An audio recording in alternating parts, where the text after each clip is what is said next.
ಶ್ರೀರಾಮಚಂದ್ರ ಸನ್ನಿಧಾನಕ್ಕೆ ಕೊಡಮಾಡುತ್ತಾ ಹಾಗೆ ಪರಮಪೂಜ್ಯ ಗುರುಗಳಾದಂತಹ ಅನಂತ ಶ್ರೀ ಘೋಷಿತ ರಾಘವೇಶ್ವರ ಭಾರತೀ ಸ್ವಾಮಿಗಳವರ ಪರಮಕೋಮಲ ಪದಪುಂಡರೀಕಗಳಿಗೆ ಅಭಿವಾದನೆಗಳನ್ನು ಸಲ್ಲಿಸುತ್ತಾ ಶ್ರೀ ಕ್ಷೇತ್ರದಲ್ಲಿ ಇವತ್ತು ಯಕ್ಷಶ್ರೀ ಹರಿಬಳಗ ಮಂಗಳೂರು ಇವರು ಸನ್ನಿಧಾನದಲ್ಲಿ ಶ್ರೀರಾಮ ದರ್ಶನ ಎನ್ನುವಂತಹ ಆಖ್ಯಾನವನ್ನು ತಾಳಮದ್ದಳೆ ಸ್ವರೂಪದಲ್ಲಿ ಪ್ರಸ್ತುತಪಡಿಸಲಿಕ್ಕಿದ್ದೇವೆ.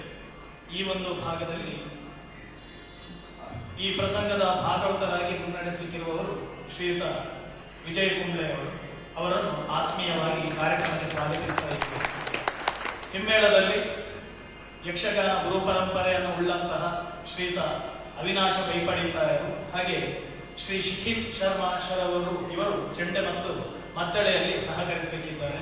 ಉಭಯರು ಆತ್ಮೀಯವಾಗಿ ಸ್ವಾಗತಿಸುತ್ತಿದ್ದೇವೆ. ಪ್ರಸಂಗದಲ್ಲಿ ಹನುಮಂತನ ಪಾತ್ರವನ್ನು ನಿರ್ವಹಿಸಲಿಕ್ಕಿರುವವರು ಶ್ರೀ ಅನಂತ ಕಾಮತ್ ಬೆಳ್ಳಂಬಾರ ಹಾಗೆ ಶತ್ರುಘ್ನಾಗಿ ಶ್ರೀ ಆದಿತ್ಯ ಶರ್ಮಾ ಕಾರ್ಕಳ, ಈಶ್ವರನಾಗಿ ವಿದ್ವಾನ್ ಶ್ರೀ ಆದರ್ಶಾಚಾರ್ಯ ಜನ್ನಾಪುರ ಹಾಗೆ ಶ್ರೀರಾಮನಾಗಿ ಶ್ರೀರಾಮ ಗಿರೀಶ್ರು ಹಾಗೆ ವೀರಮಣಿಯಾಗಿ ನಾನು ದಿನೇಶ್ ಶರ್ಮಾ ಕುಯ್ಯವರು ಭಾಗವಹಿಸುತ್ತಿದ್ದೇನೆ. ಈ ಒಂದು ಕಲಾ ಸೇವೆಗೆ ಸ್ಥಳಾವಕಾಶವನ್ನು ಮಾಡಿಕೊಟ್ಟಂತಹ ಸರ್ವರನ್ನು ಕೂಡ ಈ ಕಾರ್ಯಕ್ರಮಕ್ಕೆ ಸ್ವಾಗತಿಸುತ್ತಾ ಕಾರ್ಯಕ್ರಮವನ್ನು ಮುನ್ನಡೆಸಬೇಕು ಎನ್ನುವುದಾಗಿ ಭಾಗವತರಲ್ಲಿ ಕೇಳಿಕೊಳ್ತೇವೆ.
ಬಂದೊದಗಿತಲ್ಲ ಒಳ್ಳೆಯ ಸಂದರ್ಭ.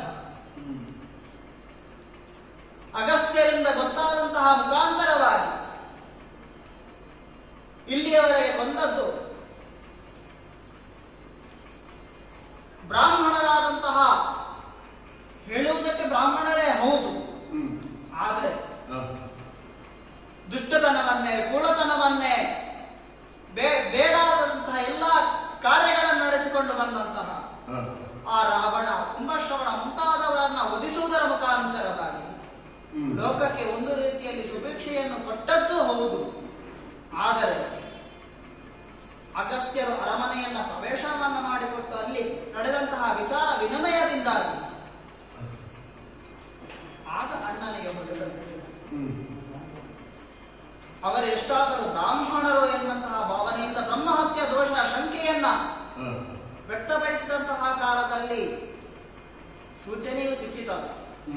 ಶಂಕೆಯ ಪರಿಹಾರಕ್ಕೋಸ್ಕರವಾಗಿ ಅಶ್ವಮೇಧವನ್ನ ಮಾಡಿದ್ದೇ ಆದರೆ ಈ ಪರಿಹಾರವನ್ನ ಮಾಡಿಕೊಳ್ಳುವುದಕ್ಕೆ ಸಾಧ್ಯ ಎನ್ನುವುದ.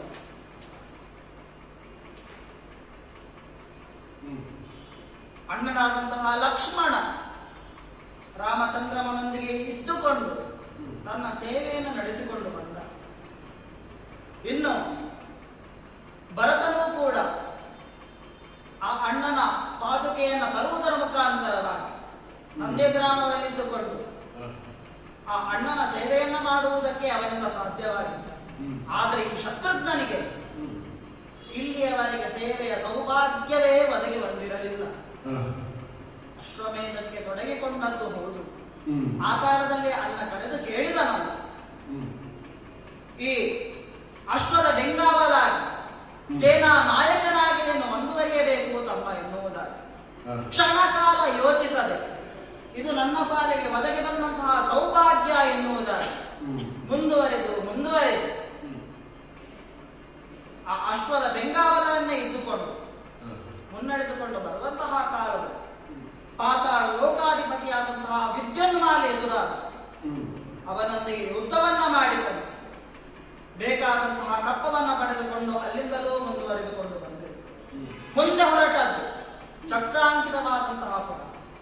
ಅಲ್ಲಿಯ ಅರಸ ದಮನನ ಮುಖಾಂತರವಾಗಿ ಅಹಯವು ಬಂಧಿಸಲ್ಪಟ್ಟಿತು. ಯುದ್ಧ ಏರ್ಪಟ್ಟು ಅವ ಶರಣಾಗತಿಯನ್ನು ಒಂದು ಕಪ್ಪ ಕಾಣಿಕೆಗಳನ್ನು ನಮಗಿಡುವುದರ ಮುಖಾಂತರವಾಗಿ ಅವ ನಮ್ಮೊಂದಿಗೆ ಹರ್ಷದಿಂದಲೇ ಕೂಡಿಕೊಂಡಿರುವುದಕ್ಕೆ ಸಾಧ್ಯವಾಗಿದೆ. ಹಾಗೆ ಮುಂದುವರಿಯುತ್ತಾ ಯಮುನಾ ನದಿಯ ತೀರದಲ್ಲಿ ವಿಶ್ರಾಂತಿಯನ್ನ ಮಾಡುವಂತಹ ಕಾಲದಲ್ಲಿ ನಮ್ಮ ಅಶ್ವವು ಒಮ್ಮಿಂದೊಮ್ಮೆಗೆ ಕಣ್ಮರೆಯಾಗಿ ಹೋಯಿತು.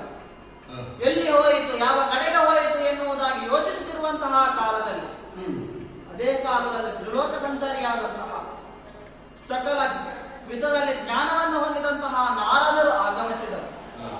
ಇದ್ದಂತಹ ಯಥಾರ್ಥ ವಿಷಯವನ್ನ ಹೇಳಿದ್ರಲ್ಲಿ ಈ ಯಮುನಾ ನದಿಯ ಒಳಭಾಗದಲ್ಲಿ ಮಾಯಾಪುರ ಎನ್ನುವಂತಹ ನಗರವಿದೆ. ಅದರಲ್ಲಿ ಸುಂದರವಾದಂತಹ ಅರಮನೆಯೂ ತುಂಬಿಕೊಂಡಿದೆ. ಅಲ್ಲಿಗೆ ನಿನ್ನ ಅಶ್ವವನ್ನು ಅವರು ಎಳೆದುಕೊಂಡು ಹೋಗಿದ್ದಾರೆ ಎನ್ನುವುದಾಗಿ ಹೇಳಿದ್ದಾರೆ.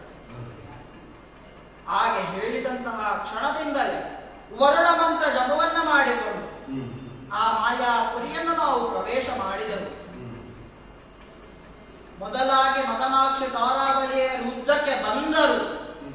ನಮ್ಮಿಂದ ಕೈ ಸೋತಾಗ ಅವರ ಅರಸಿಯಾದಂತಹ ಕುಮಿದಿನಿ ಕಡೆಯಲ್ಲಿ ಸೇರಿಕೊಂಡಾಗ ಕುಮಿದಿನಿಯೇ ನಮ್ಮಲ್ಲಿ ಬಂದು ಹೇಳಿಕೊಂಡರು, ನಮ್ಮಿಂದ ತಪ್ಪಾಯಿತು, ಶ್ರೀರಾಮನ ಅನುಗ್ರಹ ಬೇಕೆನ್ನುವುದಾಗಿ ನಿತ್ಯ ನಿರಂತರವೂ ನಾವು ಬಯಸುವವರು. ಇವರಿಂದ ಆದಂತಹ ತಪ್ಪನ್ನು ಕ್ಷಮಿಸಿ ಮಲ್ಲಿದಾದಂತಹ ಕಪ್ಪ ಕಾಣಿಕೆಗಳನ್ನು ಒಪ್ಪಿಸಿಕೊಳ್ಳಬೇಕೆನ್ನುವುದಾಗಿ ಒಪ್ಪಿಸಿಕೊಂಡು ಹಾಗೆ ಶ್ರೀರಾಮನ ಅನುಗ್ರಹವನ್ನ ಪಡೆಯಬೇಕು ಅಂತ ಹೇಳಿ ನನ್ನಲ್ಲಿರುವಂತಹ ಮುದ್ರೆ ಎಂಬುವರವನ್ನ ಅವಳಿಗೆ ದಯಪಾಲಿಸಿ ಇದನ್ನು ಧರಿಸಿ ಶ್ರೀರಾಮನ ಹೆಸರನ್ನ ಹೇಳಿದ ಕೂಡಲೇ ಆ ರಾಮನ ದರ್ಶನವನ್ನ ಮಾಡುವುದರ ಮುಖಾಂತರವಾಗಿ ಅನುಗ್ರಹವನ್ನು ಪಡೆಯುವುದಕ್ಕೆ ಸಾಧ್ಯವಾಯಿತು ಎನ್ನುವುದಾಗಿ. ಆ ಮದನಾಕ್ಷಿ ತಾರಾವಳಿಯರೇನು ಸಾಮಾನ್ಯರಲ್ಲ, ರಾವಣನ ಮಂತ್ರಿಯಾಗಿರುವಂತಹ ಪ್ರಸ್ಥನ ಮಕ್ಕಳು. ಹಾಗೆ ಆ ಕುಮುದಿನಿಯು ಮಾರೀಚನ ಮಕ್ಕಳಾಗಿದ್ದಾರೆ. ಅವರಿಗೆ ಬೇಕಾದಂತಹ ಅನುಗ್ರಹವನ್ನು ಶ್ರೀರಾಮನ ದಯೆಯಿಂದ ನಮಗೆ ಕೊಡುವುದಕ್ಕೆ ಸಾಧ್ಯವಾಯಿತು. ಹಾಗೆ ಮುಂದುವರಿಯುತ್ತಾ ನಮ್ಮ ಹಯ ಪ್ರವೇಶ ಮಾಡಿದ್ದು ಈ ಜ್ಯೋತಿರ್ಮೇಧ ಎನ್ನುವಂತಹ ಪುರಕ್ಕೆ.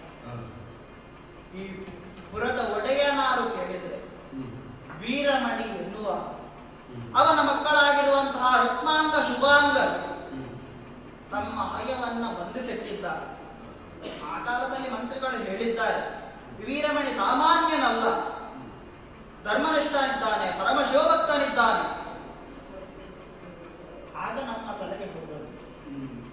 ಹೇಳಿದಂತಹ ಮಾತು ಹಿರಿಯರಲ್ಲಿ, ಜ್ಞಾನಿಗಳಲ್ಲಿ, ವೃದ್ಧರಲ್ಲಿ ಮಾತನಾಡದೆ ಯುದ್ಧ ಮಾಡುವುದು ಸರಿಯಲ್ಲ, ಒಮ್ಮಿಂದೊಮ್ಮೆಗೆ ಹೋರಾಟ ಮಾಡುವುದು ಸರಿಯಲ್ಲ ಎನ್ನುವುದಾಗಿ ತಿಳಿದಂತಹ ನಾನು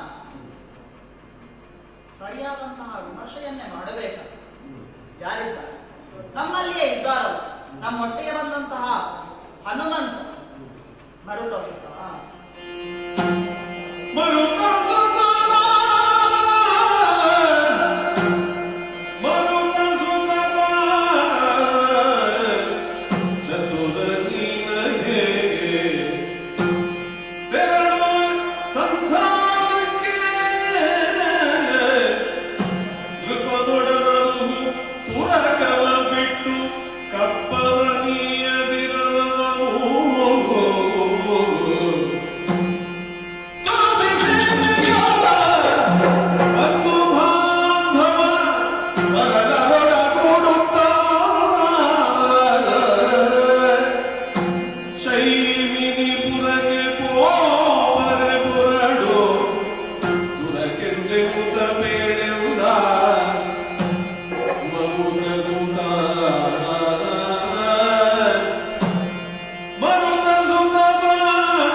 ಪರಾಕ್ರಮತೆಗೆ ಆಗಲಿ, ಬುದ್ಧಿಪತೆಗೆ ಆಗಲಿ ಯೋಗ್ಯರಾದಂತಹ ವ್ಯಕ್ತಿ ಯಾರು ಕೇಳಿದ್ರೆ ಅದು ಹನುಮಂತ ಎನ್ನುವುದಾಗಿ. ಅದು ಶ್ರೀರಾಮ ಕಾರುಣ್ಯ. ಯೋಚಿಸದೆ ಯೋಜನೆ ಮಾಡಿದಂತಹ ಕಾರ್ಯದಲ್ಲಿ ನೀನು ತತ್ಪರನಾಗುವುದಲ್ಲವಲ್ಲ, ಯೋಚಿಸಿ ಒಂದು ಕಾರ್ಯದಲ್ಲಿ ಒಂದಡಿ ಇಡುವವನು. ಹೌದು. ಆ ಕಾರಣಕ್ಕೋಸ್ಕರವಾಗಿ ಒಂದು ವೇಳೆ ಹೇಳಿದ್ದು ಹೌದು, ಒಂದು ನಿನ್ನಲ್ಲಿ ಹೇಳಿದ್ದಾನಂತೆ, ಒಂದು ವೇಳೆ ತಮ್ಮ ಮತಿಗೆಟ್ಟನಾದರೆ ಅವನನ್ನು ಸರಿದಾರಿಯಲ್ಲಿ ನಡೆಸುವಂತಹ ಹೊಣೆ ನಿನ್ನದು ಎನ್ನುವುದಾಗಿ. ಅದಕ್ಕೋಸ್ಕರವಾಗಿ ಈ ಒಂದು ಸಂದಿಗ್ಧವಾದಂತಹ ಪರಿಸ್ಥಿತಿ ಒದಗಿದಾಗ ನಿನ್ನಲ್ಲೇ ವಿಚಾರ ವಿಮರ್ಶೆ ಮಾಡದೆ ಹೊರತಾಗಿ ನಾನು ಇನ್ನಾರಲ್ಲಿ ಮಾಡದು ನೋಡಿದ್ದು. ಇಲ್ಲಿಯವರೆಗೆ ಹಯ್ಯ ನಡೆದುಕೊಂಡು ಬಂದು ಪ್ರವೇಶ ಮಾಡಿದ್ದು ಜ್ಯೋತಿರ್ಮಯದ ಪುರವನ್ನ. ಇಲ್ಲಿ ಅರಸ ವೀರಮಣಿಯನು, ಅವನು ಧರ್ಮನಿಷ್ಠನಿದ್ದಾನೆ, ಸತ್ಯಸಂಧನಿದ್ದಾನೆ, ಅದಲ್ಲದೆ ಪರಮ ಶಿವಭಕ್ತನಿದ್ದಾನೆ. ಶಿವನನ್ನೇ ತನ್ನ ಅಳಿಯನನ್ನಾಗಿ ಮಾಡಿಕೊಳ್ಳುವಂತಹ ಧೀಮಂತನಿದ್ದಾನೆ ಅಂತ ಕೇಳಿದ್ದೇವೆ. ತನ್ನ ಮಗಳಾದಂತಹ ಇಕ್ಷುಮತಿಯನ್ನೇ ಶಿವನಿಗೆ ದಾರೆಯುವುದರಂತಾಂತರವಾಗಿ ಈ ಪುರದ ರಕ್ಷಕನಾಗಿ ಈಶ್ವರನನ್ನು ಇರಿಸಿದ್ದು ಹೋದಂತೆ. ಹಾಗಿರುವಾಗ ನಾವು ಒಮ್ಮಿಂದೊಮ್ಮೆಗೆ ಯುದ್ಧವನ್ನು ಮಾಡುವುದು ಸರಿಯೇ? ಸಾರಿ ಕೊಲ್ಲುವುದು ಪಾಪವಲ್ಲ ಎನ್ನುವುದಾಗಿ ಹೇಳಿದ್ದಾರೆ. ಸರಿ, ಸಾರಿ ಸಾರಿ ನಾವು ಹೇಳಬೇಕಾದದ್ದು ಹೌದು. ಒಂದು ರೀತಿಯಲ್ಲಿ ನೋಡುವುದಿದ್ದರೆ ಆ ವೀರಮಣಿಯೊಂದಿಗೆ ಸಂಧಾನವನ್ನೇ ನಡೆಸಬೇಕಾದದ್ದು ಸರಿ. ಆದರೆ ಸಂಧಾನ ಮಾಡುವುದಕ್ಕೆ ಯೋಗ್ಯವಾದಂತಹ ವ್ಯಕ್ತಿ ಯಾರು ಕೇಳಿದರೆ ಅವನಲ್ಲಿ ಹೇಳಬೇಕಾದ, ಗೊತ್ತಿಲ್ಲದೋ ಏನೋ ಕಟ್ಟಿಕೊಂಡಿರಬಹುದು ರಾಮನ ಬಗೆಗೆ. ರಾಮ ಏನು ಎಷ್ಟು ಎನ್ನುವಂತಹ ಪರಿಮಿತಿ ಇಲ್ಲದೆ, ಪರಿಜ್ಞಾನ ಇಲ್ಲದೆ ಕಟ್ಟಿಕೊಂಡಿರಬಹುದು. ಸರಿ. ನಮ್ಮಲ್ಲಿ ರಾಮನ ಬಗ್ಗೆ ಹೇಳುವುದಕ್ಕೆ ಹೊರಟೆ ಅದು ಹನುಮಂತನಲ್ಲದೆ ಬೇರೆ ಯಾರು ಹೇಳುವುದಕ್ಕೆ ಸಾಧ್ಯವಿಲ್ಲ. ರಾಮನ ದಾಸಾನುದಾಸನಾಗಿದ್ದುಕೊಂಡು ಇನ್ನು ಹೇಳಿದ್ದು ಅದನ್ನೇ. ನನ್ನ ತಂದೆಯೂ ರಾಮ, ತಾಯಿಯೂ ರಾಮ, ಅಣ್ಣನೂ ರಾಮ, ಸಕಲ ಬಂಧುವೂ ರಾಮನಾಗಿದ್ದಾನೆ. ಅಂತಹ ಮಾತುಗಳನ್ನಾಡಿದಂತಹ ಆ ರಾಮನ ಬಗೆಗಾಗಿ ಅವನಲ್ಲಿ ಹೇಳುವುದಕ್ಕೆ ಯೋಗ್ಯವಾದಂತಹ ವ್ಯಕ್ತಿ ಯಾರು ಅದು ನೀನೇ ಸರಿ. ಶತ್ರುಹದೇವ, ಸಂತೋಷವಾಯಿತು. ಯಾಕೆ ತಾನಿಲ್ಲದ ಸಮಯದಲ್ಲಿ ತನ್ನ ಹೆಂಡತಿಯನ್ನು ಕದ್ದುಕೊಂಡು ಹೋದಂತಹ ರಾವಣನಲ್ಲಿಯೂ ಎರಡೆರಡು ಬಾರಿ ಸಂಧಾನ ಪ್ರಕ್ರಿಯೆಯನ್ನು ನಡೆಸಿದವ ನನ್ನ ಪ್ರಭು ಶ್ರೀರಾಮಚಂದ್ರ. ಅವನ ತಮ್ಮನಾದಂತಹ ಶತ್ರುಹದೇಹ ಒಮ್ಮೆಲೆ ಯುದ್ಧಕ್ಕಿಳಿಯದೆ ಎದುರಿನವನ ಯೋಗ್ಯತೆಯನ್ನು ಅರ್ಹತೆಯನ್ನು ಮನಗಂಡು ಸಂಧಾನವನ್ನೇ ಮಾಡುವರೆ ಮನಗೈದಿದ್ದಿ ಎಂದು ತಿಳಿಯಿತು. ಇಂಥದ್ದೊಂದು ಕಾರ್ಯಕ್ಕೆ ನನ್ನನ್ನೇ ಆಯ್ಕೆ ಮಾಡಿಕೊಂಡಿದ್ದಿ ಅಂತಾದ್ರೆ ಅದು ನನ್ನ ಪೂರ್ವಜನ್ಮದ ಸುಕೃತ. ಧರ್ಮಮೂರ್ತಿಯಾಗಿರುವಂತಹ ರಾಮನ ಆದರ್ಶಗಳನ್ನೇ ಹೊಂದಿಕೊಂಡು ಯಾಕೆ ಕೇಳಿದ್ರೆ ಒಂದೇ ಪಾಯಸದಲ್ಲಿ ಹುಟ್ಟಿದವರಲ್ವೇ ನಾವು. ಸರಿ. ಅವನ ಸ್ವಲ್ಪ ಗುಣವಾದ್ರೂ ನಮ್ಮಲ್ಲಿ ಇರಬೇಕಾದದ್ದು ಹೌದಲ್ಲ, ಆ ಆಶೀರ್ವಾದವೂ ಇರಬೇಕಾದದ್ದು. ಅದಕ್ಕೋಸ್ಕರವಾಗಿ ಅವನಿಗೆ ಸರಿಯಾಗಿ ತಿಳಿ ಹೇಳಿ ಕಳುವುದರ ಮುಖಾಂತರ ಹ್ಮ್ ಯುದ್ಧವನ್ನ ಬಿಟ್ಟು ಹ್ಮ್. ತಕ್ಕ ಕಾಣಿಕೆಗಳನ್ನು ಅರ್ಪಿಸಿದ ಅಂತ ಹೇಳಿ ಆದರೆ ಹ್ಮ್ ಅವನಿಗೂ ಒಂದು ರೀತಿಯಾದಂತಹ ಜೀವನದ ಉಪಾಯವೂ ಅಥವಾ ಒದಗುವುದಕ್ಕೆ ಸಾಧ್ಯವಾಗ್ತದೆ. ಹ್ಮ್ ರಾಮನಾಮ ವ್ಯಾಕರಣ ಎನ್ನುವುದು ನನ್ನ ಜೀವನದ ಮೂಲ ಉದ್ದೇಶ. ರಾಮನ ಕಥೆಯನ್ನು ಹೇಳಿ ಅವನ ಜ್ಯೋತಿರ್ಮೇಧಪುರದ ಅವನ ರಾಜ ಆಸ್ಥಾನವನ್ನ ಆ, ರಾಮಾಶ್ರಮವನ್ನಾಗಿಸಬಹುದು, ರಾಮ ಭಜನಾ ಮಂದಿರವನ್ನಾಗಿಸಬಹುದು. ಆ, ಆ ಪ್ರಯತ್ನದಲ್ಲಿ ನಾನು ಸದಾ ತತ್ಪರನಾಗಿ ಇರ್ತೇನೆ. ಆಂಜನೇಯ. ಒಂದು ವೇಳೆ ಆ, ಅವ ನನ್ನ ಮಾತನ್ನು ಒಪ್ಪಲಿಲ್ಲ ಅಂತಾದರೆ ನಾನೇನು ಮಾಡಬೇಕು ಎನ್ನುವಂತ ಆಂಜನೇಯ. ಹ್ಮ್ ಒಂದು ವೇಳೆ ಸಂಧಾನಕ್ಕೆ ಅವ ಒಪ್ಪದೆ ಹೋದನಾದರೆ ಹ್ಮ್ ಅವನಲ್ಲಿ ಮತ್ತೊಮ್ಮೆ ಸಾರಿಯಾಗಿ ಹ್ಮ್ ಅವನ ಅಣ್ಣನಾಗಲಿ ಹಾ. ಅಥವಾ ತಮ್ಮಂದಿರೇ ಬರಲಿ, ಹ್ಮ್. ಅವನ ಮಕ್ಕಳೇ ಬರಲಿ, ಹ್ಮ್. ಯಾರು ಬಂಧು ಮಿತ್ರರು ಒಡಗೂಡಿಕೊಂಡು ಯುದ್ಧಕ್ಕೆ ಬಂದರೆ ಹ್ಮ್ ಅವರನ್ನ ಸೈನಿಕುರಕ್ಕೆ ಅಟ್ಟುವುದರಲ್ಲಿ ಸಂಶಯವಿಲ್ಲ. ಹ್ಮ್ ಈ ಒಂದು ಮಾತನ್ನು ಹೇಳಿ ತಮ್ಮ ಅಡಿದಾವರಿಗಳಿಗೆ ವಂದಿಸಿಕೊಂಡಿದ್ದೇನೆ. ಹಾ. ನಿಮ್ಮ ಮಾತುಗಳಿಗೆಲ್ಲ ಒಪ್ಪಿದ್ದೇನೆ. ಅಸ್ತು ಅಸ್ತು.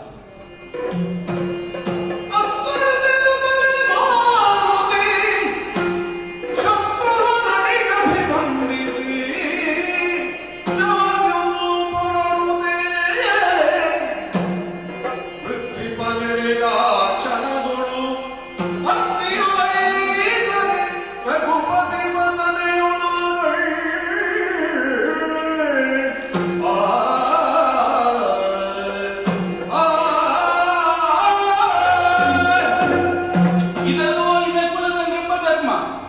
ಶ್ರೀರಾಮಚಂದ್ರನ ತಮ್ಮ ಎಂಬುದಾಗಿ ಈ ಮೂಲಕವಾಗಿ ಸಾಧಿಸಿ ತೋರಿಸಿದರು ನಮ್ಮ ಶತ್ರುವಾದಿಗಳು.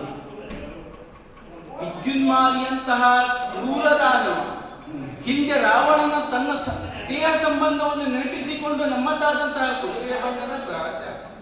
ಆದರೆ ವೀರಮಣಿ ಹಾಗಲ್ಲವಲ್ಲ. ಜ್ಞಾನಿ ಇದ್ದಾನೆ, ಜ್ಞಾನ ದಾತನಾದಂತಹ ಈಶ್ವರನನ್ನೇ ತನ್ನ ಮನೆಯ ಅಳಿಯನನ್ನಾಗಿಸಿಕೊಂಡವ. ಅಂತವನಿಗೆ ಹೇಳಿದರೆ ಕೇಳಿಯಾನು. ಒಂದು ವೇಳೆ ರಾಮನ ಕುರಿತಾಗಿ, ರಾಮನ ಐತಿಹ್ಯದ ಕುರಿತಾಗಿ ಜ್ಞಾನ ಇಲ್ಲದೆ ಹೋದರೆ ಆ ಕುರಿತಾಗಿ ಪ್ರಯತ್ನಿಸುವುದು ತಪ್ಪಲ್ಲವಲ್ಲ. ಹಾಗಾಗಿ ಶತ್ರುಹದೆಯವನ ಆಶೀರ್ವಾದವನ್ನು ಪಡೆದುಕೊಂಡಿದ್ದೇನೆ. ನನ್ನ ಧಮನಿಗಳಲ್ಲಿ, ನನ್ನ ಉಸಿರಲ್ಲಿ ಉಸಿರಾಗಿರುವಂತಹ ರಾಮನಾಮ ವ್ಯಾಕರಣವನ್ನು ಮಾಡುತ್ತಾ ನೇರವಾಗಿ ವೀರಮಣಿ ಆಸ್ಥಾನವನ್ನು ಪ್ರವೇಶಿಸುತ್ತೇನೆ. ಆ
ಮೇಲಿರುವಂತಹ ಹೊಣೆಯನ್ನು ಕೂಡ ಅದು ಸದಾಕಾಲ ಎಚ್ಚರಿಸುತ್ತಾ ಇರುತ್ತದೆ. ವೀರಮಣಿಯು ಆಸ್ಥಾನದಲ್ಲಿ ಏರಿ ಕುಳಿತಿರುವಂತಹ ಈ ಒಂದು ಭವ್ಯವಾದಂತಹ ಈ ವರ್ತಮಾನದ ಈ ಸ್ಥಿತಿಗೆ ಕಾರಣ ಏನು ಅಂತ ಕೇಳಿದ್ರೆ, ಹಿರಿಯರೆಲ್ಲರೂ ಕೂಡ ಆಡಿದಂತಹ ಮಾತುಗಳು ಸದಾಕಾಲ ನಮ್ಮನ್ನು ಎಚ್ಚರದಿಂದಿರುತ್ತದೆ. ಮನುಷ್ಯ ಹುಟ್ಟಿ ಬರುವಂತಹ ಕಾಲಕ್ಕೆ ಅವನಿಗೆ ಉಸಿರಿರ್ತದೆ. ಹಾಗಂತೇಳಿ ಇಹದ ಋಣವನ್ನು ತೀರಿಸಿ ಪರಲೋಕದ ಯಾತ್ರೆಯನ್ನು ಗೈಯುವಂತಹ ಕಾಲದಲ್ಲಿ ಅವನ ದೇಹದಲ್ಲಿ ಉಸಿರಿರುವುದಿಲ್ಲ ಮಗನೇ, ಅವನ ಹೆಸರು ಶಾಶ್ವತವಾಗಿ ಇಲ್ಲಿರಬೇಕು ಎನ್ನುವಂತಹ ಮಾತುಗಳನ್ನಾಡಿದ್ರು. ಗುರುವಾಕ್ಯ, ಪಿತೃವಾಕ್ಯ, ಹಿಂದೆ ಆಳಿದಂತಹ ಸೂರಿಗಳ ಈ ಮಾತನ್ನು ಸದಾಕಾಲ ನನ್ನ ಜೀವನದ ಮಂತ್ರವನ್ನಾಗಿಸಿಕೊಂಡಂತಹ ನಾನು ಶಾಶ್ವತವಾದಂತಹ ಕೀರ್ತಿ ಉಳಿಬೇಕು ಅಂತ ಹೇಳಿದ್ರೆ ದೃಢವಾಗಿರಬೇಕಾದದ್ದು ಯಾವುದು ಎನ್ನುವಂತಹ ಯೋಚನೆಗೆ ತೊಡಗಿದಾಗ ನನ್ನೆಲ್ಲ ಪ್ರಶ್ನೆಗಳಿಗೆ ಉತ್ತರವಾಗಿ ಕಂಡು ಬಂದದ್ದು, ಏಸು ಬಲಗಳಿದ್ದರೂ ಕೂಡ ದೈವಾನುಗ್ರಹ ಎನ್ನುವಂಥದ್ದು ಪ್ರಬಲವಾಗಿ ಬೇಕು. ಕೀರ್ತಿ, ಶಕ್ತಿ, ಸಾಮರ್ಥ್ಯ ಮುಂತಾದಂತಹ ಶಾಖೆಗಳೆಲ್ಲವೂ ಕೂಡ ಪಲ್ಲವಿಸಬೇಕು ಅಂತ ಹೇಳಿದ್ರೆ ಅಲ್ಲಿ ಬೇರಿನ ಸ್ವರೂಪದಲ್ಲಿ ಇರುವಂತಹದ್ದು ದೈವಾನುಗ್ರಹ. ಹಾಗಿದ್ರೆ ನಮ್ಮನ್ನು ಸದಾಕಾಲ ಕಾಣದ ಕೈಯಿಂದ ಹೋದಲ್ಲಿ ಬಂದಲ್ಲಿ ನಮ್ಮನ್ನು ರಕ್ಷಣೆ ಮಾಡುವಂತಹ ಆ ಒಂದು ಪರಬ್ರಹ್ಮ ತತ್ವ ಯಾವುದು ಎನ್ನುವಂತಹ ನನ್ನ ಪ್ರಶ್ನೆಗೆ ಉತ್ತರವಾಗಿ ಕಂಡುಕೊಂಡದ್ದು ನಾವು ಆರಾಧಿಸುವಂತಹ ಪರಮೇಶ್ವರ ದೇವರು. ಯಾಕೆ ಯಾವತ್ತಿಗೂ ಕೂಡ ಅಳಿಯಲಾಗದಂತಹ, ಚೋರರು ಅಪಹರಿಸಲಾಗದಂತ, ವಿನಿಯೋಗ ಮಾಡಿದಷ್ಟು ಮತ್ತು ಬೆಳೆಯುವಂತಹ ವಿದ್ಯೆ ಜ್ಞಾನಕ್ಕೆ ಅಧೀಶ್ವರನೆಂದೆನಿಸಿಕೊಂಡಂತಹ ಆ ಪರಮೇಶ್ವರನನ್ನು ಯಾವ ಕಾಲದಲ್ಲಿ ನಾವು ದಿನನಿತ್ಯ ಆರಾಧಿಸುತ್ತೇವೆಯೋ ಅಲ್ಲಿ ತನಕ ನಮ್ಮ ಈ ಕೀರ್ತಿಯ ಬುಡವನ್ನು ಅಲ್ಲಾಡಿಸುವುದಕ್ಕೆ ಯಾವುದರಿಂದಲೂ ಕೂಡ ಸಾಧ್ಯವಿಲ್ಲ. ಹಾಗಾಗಿಯೇ ಜ್ಯೋತಿರ್ಮೇಧ ಎನ್ನುವಂತಹ ಪುರ ಈ ಕಾಲಕ್ಕೆ ದೇವಪುರವೆನ್ನುವಂತಹ ನೆಗಳತೆಗೆ ಪಾತ್ರರಾಗಿದೆ. ವಾಸಿಸುವಂತಹ ಪ್ರಜಾವರ್ಗವೆಲ್ಲವೂ ಕೂಡ ಪರಮಶೈವರಾಗಿದ್ದಾರೆ. ನನ್ನ ಸಂಸಾರವನ್ನು ಯೋಚನೆ ಮಾಡಿದ್ರೆ, ನನ್ನ ಒಂದು ಈ ಜೀವನದಲ್ಲಿ ನನ್ನೊಡನೆ 7 ಹೆಜ್ಜೆಗಳನ್ನು ಹಾಕಿದಂತಹ ಪತ್ನಿಯಾಗಿರಬಹುದು, ಅಥವಾ ಸುಖ ದಾಂಪತ್ಯದಲ್ಲಿ ನನ್ನ ಉಭಯ ಬಾಹುಗಳಂತೆ, ಉಭಯ ನೇತ್ರಗಳಂತೆ ಹುಟ್ಟಿಕೊಂಡು ಬಂದಂತಹ ರುಕ್ಮಾಂಗ ಶುಕ್ಲಾಂಗರು ನಾನು ನಡೆದಂತಹ ದಾರಿಯಲ್ಲೇ ನಡೆಯುತ್ತಿದ್ದರೆ ಅದು ಅತೀವವಾದಂತಹ ಸಂತೋಷದಲ್ಲಿದೆ. ಮಗಳಾದರೂ ಕೂಡ ಪತಿಯನ್ನಾಗಿ ಪರಮೇಶ್ವರನನ್ನೇ ಪಡಿಬೇಕು ಎನ್ನುವಂತಹ ಆಕೆಯ ದೃಢ ಸಂಕಲ್ಪಕ್ಕೆ ಮೆಚ್ಚಿದಂತಹ ಪರಮೇಶ್ವರ ದೇವರು ಇವತ್ತು ನನಗೆ ಅಳಿಯನಾಗಿ ದೊರಕಿದ್ದಾನೆ. ಇಂತಹ ಸುಂದರವಾದಂತಹ ಸಂಸಾರ ಜೀವನದಲ್ಲಿ ಸಾಗುತ್ತಿರುವಂತಹ ಕಾಲಕ್ಕೆ ಇವತ್ತು ಬಂದಂತಹ ವಿಚಾರ, ಅಯೋಧ್ಯೆಯನ್ನು ಆಳುತ್ತಿರುವಂತಹ ರಾಮಚಂದ್ರ ಅಶ್ವಮೇಧ ಸಂಕಲ್ಪವನ್ನು ತೊಡಗಿ ಅಶ್ವಮೇಧದ ಹಯವನ್ನು ಬಿಟ್ಟಿದ್ದಾನಂತೆ. ಇಚ್ಛಾಗಾಮಿಯಾಗಿ ಸಂಚರಿಸುವಂತಹ ಆ ಅಶ್ವಮೇಧದ ತುರಗ ನಮ್ಮ ಈ ಪುರಕ್ಕೆ ಬಂದಿದೆ.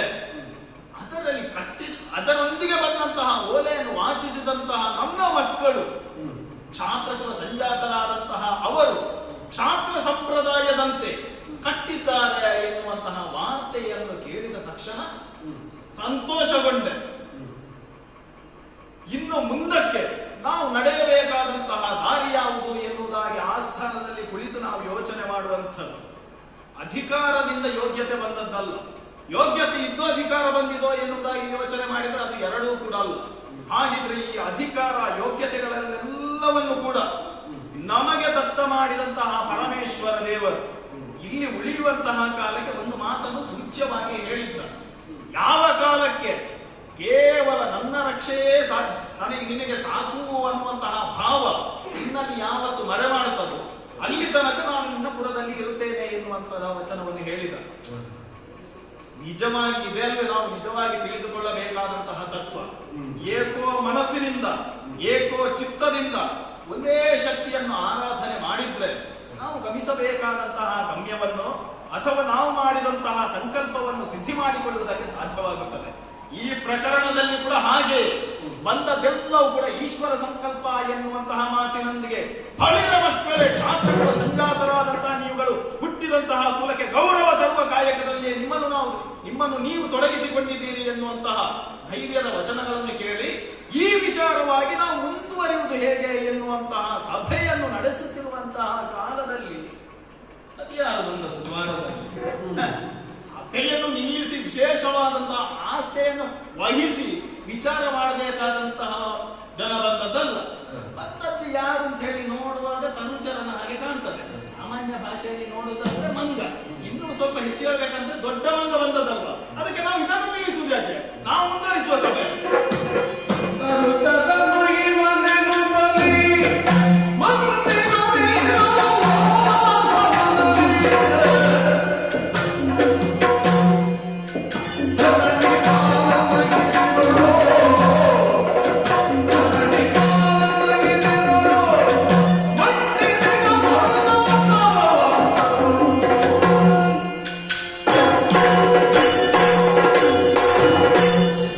ನಿರೀಕ್ಷೆ ಇತ್ತಪ್ಪ, ವೀರಮಣಿ ಏರಿ ಕುಳಿತಿರ್ತಾನೆ ಎನ್ನುವಂತ ನಿರೀಕ್ಷೆ ನಮ್ಮಲ್ಲಿಯೂ ಇತ್ತು.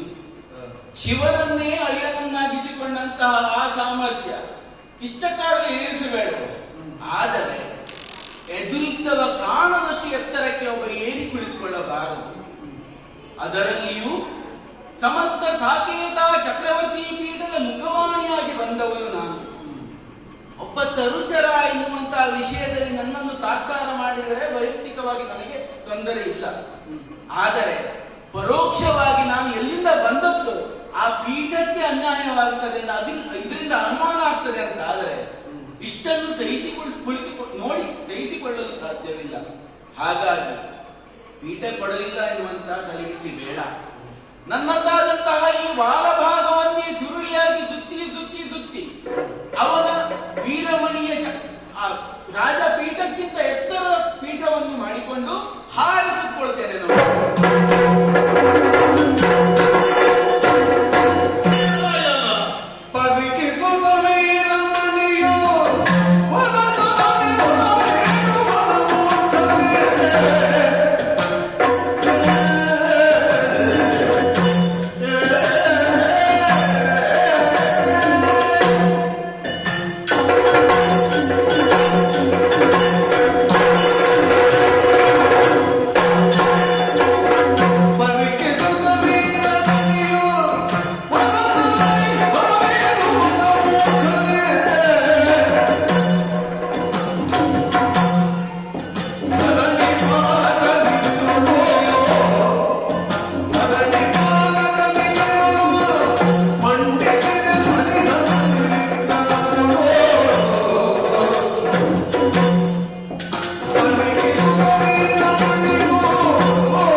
ಎನ್ನುವುದಾಗಿ ನಾವು ಮುಂದುವರಿಸಲಿಕ್ಕೆ ತೊಡಗಿದ್ರೆ ಬಂದವರು ಹೇಗೆ ಮಾತಾಡ್ತಾರಲ್ವ ಎನ್ನುವಂತಹ ಯೋಚನೆಯಲ್ಲಿ ನಾವಿದ್ರೆ ಎಲ್ಲ ಈ ಸಭೆಯಲ್ಲಿ ಮಾಡಿದಂತಹ ಅಧಿಕ ಪ್ರಸಂಗವೇ. ಭಟರಿಗೆ ಆಜ್ಞಾಪಿಸಿ ಹೊರಗೆ ಮಾಡಬಹುದಿತ್ತು. ಸೂಕ್ಷ್ಮವಾಗಿ ಗಮನಿಸುವಾಗ ತಲೆಗೊಂದು ಮಿನುಗುವಂತಹ ಮುತ್ತಿನ ಕಿರೀಟ ಕಾಣ್ತದೆ, ಚಿನ್ನದ ಜನಿವಾರ ಕಾಣ್ತದೆ. ಅದಕ್ಕಿಂತಲೂ ಕೂಡ ಹೆಚ್ಚಾಗಿ ಬರುವಂತಹ ಕಾಲಕ್ಕೆ ಮಣಮಣ ಎನ್ನುವಂತಹ ಮಂತ್ರ ಕೇಳಿದ್ದು ಅಸ್ಪಷ್ಟವಾಗಿ ಏನೋ ಒಂದು ವ್ಯಾಹರಣ ಮಾಡುತ್ತಿರುವಾಗ ಕೇಳುತ್ತಾ ಉಂಟು. ಹಾಗಾಗಿ ಭಟರಿಂದ ತೊಲಗಿಸಬೇಕಾದಂತಹ ಒಂದು ಸಂಗತಿ ಇದಲ್ಲ ಎನ್ನುವುದು ಸ್ಪಷ್ಟ ಆಗಿದೆ. ಹಾಗಂತೇಳಿ ಮಾತಾಡದೇ ಇದ್ರೆ ನಮ್ಮ ಸಭೆಗೊಂದು ಮರ್ಯಾದೆ ಇದೆ. ಹಾಗಾಗಿ ಅಯ್ಯ ಇದು ಕುಳಿತದ್ದು ಎಲ್ಲಿ ಅಂತ ಪ್ರಜ್ಞೆ ಉಂಟ? ನನ್ನ ವಾರಾಸನದಲ್ಲಿ ಕುಳಿತದ್ದು. ಯಾರಾದರೂ ಕುಳಿತದ್ದು ಎನ್ನುವುದಾಗಿ ಆ ಪ್ರಜ್ಞೆ ಆದ್ರೂ ಉಂಟ? ಹುಡುಕಿಕೊಂಡು ಬಂದದ್ರಿಂದ ಆ ಪ್ರಜ್ಞೆ ಉಂಟು. ಆ ಪ್ರಜ್ಞೆ ಇದ್ದರೆ ಈಗ ಇನ್ನ ಇತಿವೃತ್ತಾಂತಗಳ ಸಂಪೂರ್ಣ ಪರಿಚಯ ಇದ್ರೆ ಇನ್ನನ್ನು ಹೀಗೆಯೇ ಎನ್ನುವುದಾಗಿ ನಾವೊಂದು ಕಲ್ಪನೆಯಲ್ಲಿ ಇರಬಹುದಿತ್ತು.